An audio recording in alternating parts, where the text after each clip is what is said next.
A strong covering letter should do two things. One, highlight your skills, achievements, and experience that are most relevant to the job description. Two, demonstrate your genuine enthusiasm for the employer and the opportunity they're offering. After all, these are the things recruiters need to be convinced by if they're going to invest in you. So what should you include in a covering letter?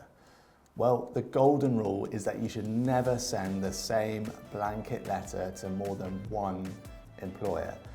Ultimately, your covering letter needs to help you capture a recruiter's attention and strengthen your case for why they should interview you. They need to see that you are genuinely interested in their specific job vacancy. An impersonal letter that could be sent en masse isn't going to do this. While the content of your letter needs to change for each employer, there is a consistent format that you should follow. There are 4 sections that every covering letter needs, and these are an opening, a why you, a why them, and an ending. Overall, your covering letter should be no longer than one side of A4, so think about 4 or 5 paragraphs in total. First off, the opening. This doesn't need to be long. State which job you are applying for and where you saw the advert. Ideally, you'll have a name to address your letter to. You can get in touch with the organisation to find out whose name you should use, but otherwise, Dear Sir/Madam is acceptable. If you are including a name, get the person's title, name, and gender right. Mr. or Ms.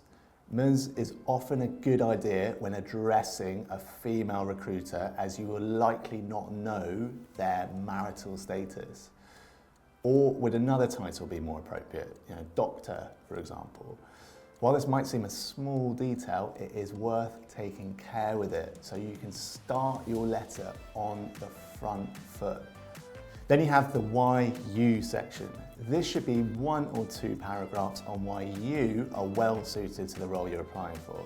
You should refer directly to the job description and give evidence of how you possess the skills, the abilities, and/or knowledge required. Be selective and don't cram your letter with too much detail.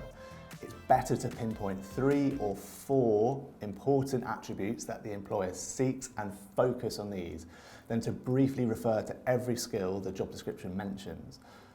For example, let's say you are applying to an employer in the tech industry. After reviewing the job description, you might decide the top 3 attributes that you want to focus on are a deep interest in technology, a practical knowledge of programming, and versatile communication skills.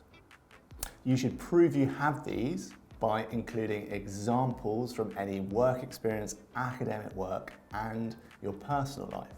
For example, to demonstrate a deep interest in technology, you might talk about how you engage with the world of tech, whether that's attending conferences or hackathons, vlogging about the latest developments in your area of interest, or creating your own app. You should also tailor your CV to highlight how you match an employer's requirements, but you can use your covering letter to expand and more explicitly state how you match the job description. For instance, if you're aware that your role would involve thinking about sustainability, you might want to expand on how you have previously engaged with that theme in your own projects.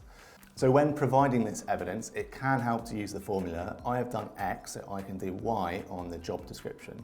So for example, I developed excellent customer service skills, serving up to 100 customers a shift at my local pub, which means that I'm confident I have the relationship building skills you are looking for. Or the communication skills I developed as a course ambassador, delivering presentations to over 100 prospective students and parents, leading tours of the campus and answering their questions will help me to liaise with both internal and external stakeholders in this role. At graduate level, remember that it's fine to refer to experience that isn't directly related to the profession you are applying to.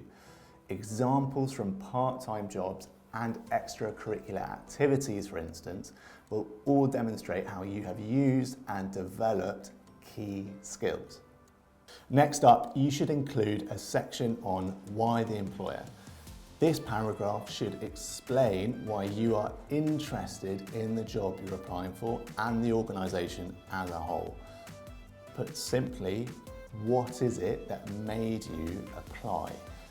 This is your opportunity to convince the recruiter that you're interested in working for them, not their fiercest rival or just any employer that will have you. Avoid anything that could be said to about pretty much any organisation, such as because you're a prestigious and dynamic company. You should be able to provide specific reasons for applying, such as why you're interested in the work that they do, their mission, and the values that they stand for. Your commercial awareness and your nuanced knowledge of the organisation will be your biggest help here. For example, do you know about its overall strategy, its values, its products and services, and its most recent wins? All of these can feed into your reasons for wanting to work for an employer. It's worth noting that you can swap why you and why them around if you find that works better. As long as you cover both, the exact order doesn't matter. And finally, your ending, aka a gracious sign-off. You'll want to end your letter on a positive note. It's common to thank them for considering your application, to say you look forward to hearing from them and/or to state your availability for interview. Don't forget to sign off your letter. If a letter's addressed to a named contact, yours sincerely is the appropriate sign-off. For Dear Sir, Madam, it should be yours faithfully. Before sending your covering letter, remember to check it for spelling, grammar, and typos. It can also help to read your letter out loud to check that your writing flows and makes sense.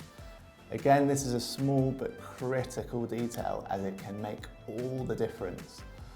After all, recruiters will be assessing your communication skills and your attention to detail through your letter.